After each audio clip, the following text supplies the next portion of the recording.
আজকে পৌষ সংক্রান্তি, আর এই পৌষ সংক্রান্তির দিনে আমাদের বাড়িতে এখন আর একটাও পিঠা বানানো হয় না। হ্যালো এভরিওয়ান, আমি বিশ্বজিৎ। আমার একটা নতুন ব্লগে তোমাদের সকলকে স্বাগত জানাই। 3:30 থেকে আমার একটা হোম টিউশন পড়ানো ছিল, সেটাই কিন্তু এখন পড়াচ্ছি। মা আবার বলেছিল আজকে তো পৌষ সংক্রান্তি, বাড়িতে তো কোনো পিঠা এবার বানানো হয়নি, তোর পড়ানো শেষ হয়ে গেলে পাশে মিষ্টির দোকান থেকে কয়েকটা পিঠা কিনে নিয়ে আসিস। 3:30 থেকে 5:15 পর্যন্ত টিউশন পড়ালাম, পড়ানো শেষ হয়ে গেল আর এখন যাচ্ছি পিঠা কিনতে। বিগত কয়েক বছর ধরে আমাদের বাড়িতে কিন্তু একটাও পিঠা বানানো হয় না। কে বানাবে?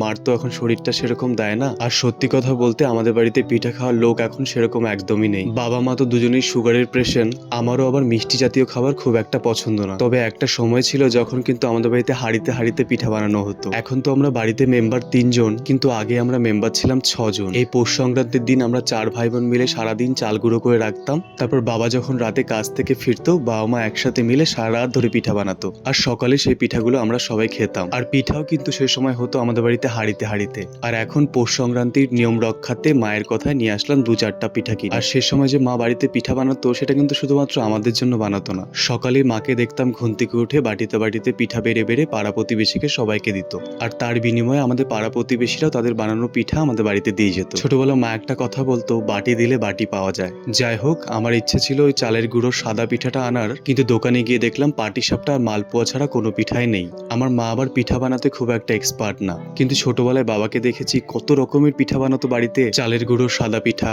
মালপোয়া, পাটিসাপটা, কুলি পিঠা, দুধে ভেজানো পিঠা, আরো কত কি যে হতো এই দিনটাতে আমাদের বাড়িতে। কিন্তু এখন আর সেসব কিছুই হয় না। সময় তো পরিবর্তনশীল, তাই এক সময় যাবে আরেক সময় আসবে। তবে অপেক্ষা করে থাকতে হবে সেই ভালো সময়ের। আমার মা কিন্তু পিঠা খেয়ে ভীষণ খুশি। আমিও একটা পাটিসাপটা একটা মালপোয়া খেলাম, খেতে বেশ ভালো লাগলো। তবে বাড়িতে বানানো পিঠা আর কেনা পিঠার মধ্যে কিন্তু অনেকটা পার্থক্য আছে। আর হ্যাঁ, সকলকে জানাই পৌষ সংক্রান্তির অনেক অনেক শুভেচ্ছা।